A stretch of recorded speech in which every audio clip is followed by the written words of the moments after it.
Hujambo na nikukaribishe kwa mara nyingine tena mtazamaji wa The World News katika kipindi hiki cha ulimwengu wa siasa, na bado tunakujuza mengi yanayojiri duniani.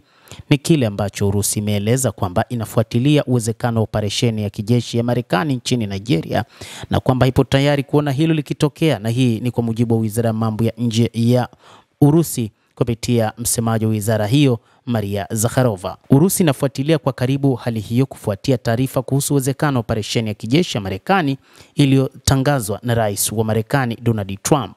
Msemaji wa wizara hiyo ya mambo ya kigeni Bi Maria Zakharova alisema katika kikao kifupi, tunafuatilia hali hiyo na kutoa wito wa kufuatwa madhubuti kwa sheria za kimataifa, mwanadiplomasia huyo alisisitiza. Hapo awali Rais wa Marekani Donald Trump alisema ameiagiza Pentagon kuandaa hatua za kijeshi zinazowezekana dhidi ya magaidi aliowaita magaidi wa Kiislamu nchini Nigeria ili kuwalinda Wakristo. Pia alidai kuwa Wakristo katika jamhuri hiyo wanakabiliwa na tishio lililopo na akaapa kuwatetea.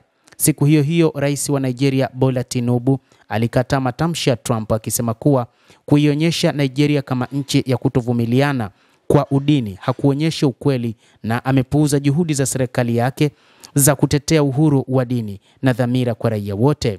Amesema kwamba serikali ya Nigeria imeeleza wazi ikisema kwamba ghasia nchini Nigeria bado zipo, lakini wauaji hawabagui dini na wamekuwa wakiua pande zote ikiwa ni Waislamu ama Wakristo. Hata hivyo Urusi imesema kwamba kauli ya Rais wa Marekani Donald Trump ni kauli inayodhihirisha udini na pengine kueneza vita vya kidini nchini Nigeria. Rais huyo wa Marekani ametishia kuingia Nigeria na kukomesha mauaji wa Kristo.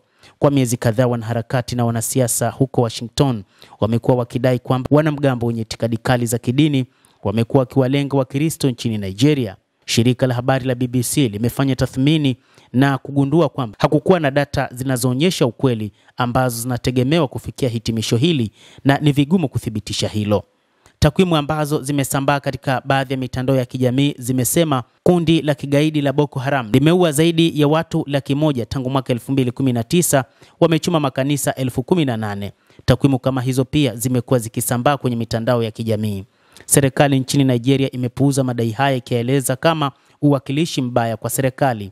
Serikali hata hivyo haikupinga kwamba kumekuwa na ghasia nchini humo, lakini maafisa wamesema kwamba magaidi wanawashambulia watu wote bila kujali misimamo yao ya kidini na itikadi, Waislamu, Wakristo na hata wale wasioegemea upande wowote wa kidini. Makundi mengine yanayofuatilia ghasia nchini Nigeria yanasema idadi ya Wakristo iliyouawa iko chini na kuongeza kuwa waathirika wakuu wa kundi hilo ni Waislamu. Baadhi ya wachambuzi wa masuala ya usalama nchini Nigeria akiwemo Christian Ani anasema kuwa ingawa Wakristo walishambuliwa kama sehemu ya mkakati mpana wa kuendeleza ugaidi, ni vigumu kuthibitisha madai kwamba Wakristo walikuwa wakilengwa kimakusudi. Nigeria inakabiliwa na machafuko mbalimbali ya kiusalama kote nchini, sio tu ghasia za makundi ya kijihadi, na haya yana sababu tofauti, hivyo haipaswi kuchanganywa. Watu milioni 220 nchini humo wamegawanyika katika makundi mawili ya kidini na idadi yao inakadiriwa kuwa nusu kwa nusu, huku idadi kubwa ya Waislamu wakiwa upande wa kaskazini ambako mashambulizi mengi hufanyika. Seneta mashuhuri wa Texas Ted Cruz amekuwa akizungumzia suala hilo kwa muda mrefu sasa, akitaja takwimu sawa na zile zilizonukuliwa na mtangazaji Maher tarehe 7 Oktoba.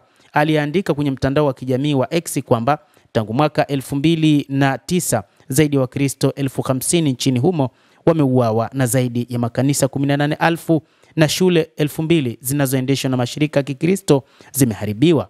Katika barua pepe kupitia shirika la habari la BBC, ofisi yake ilisema wazi kwamba tofauti na Maher, seneta huyo hakuwa akiita mauaji ya halaiki bali anaelezea mateso wanayopitia wa Nigeria.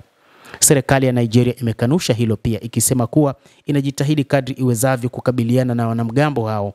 Maafisa wengine pia wamekaribisha mpango wa Marekani wa kusaidia kupambana na waasi, lakini hatua hiyo isichukuliwe na upande mmoja pekee.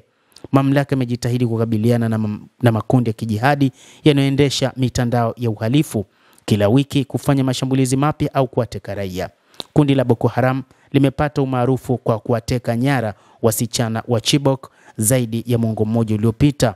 Limekuwa likiendesha shughuli zake nchini humo tangu mwaka 2009, hasa katika eneo la kaskazini mashariki ambalo lina idadi kubwa ya waumini wa Kiislamu. Na hivyo kwa mujibu wa taarifa ambayo imetolewa nchini Nigeria ni kwamba kama kuna idadi kubwa ya watu walioteswa na Boko Haram, ni pamoja na idadi ya Waislamu wengi waliotekwa kupitia maeneo ya kaskazini ya nchi hiyo ambapo ndiko kuliko na Waislamu wengi. Mtazamaji, endelea kutufuatilia na usisahau kulike, usisahau kucomment, kadhalika na kusubscribe channel yetu hii ili upate habari hizi kwa mapana hapa The World News.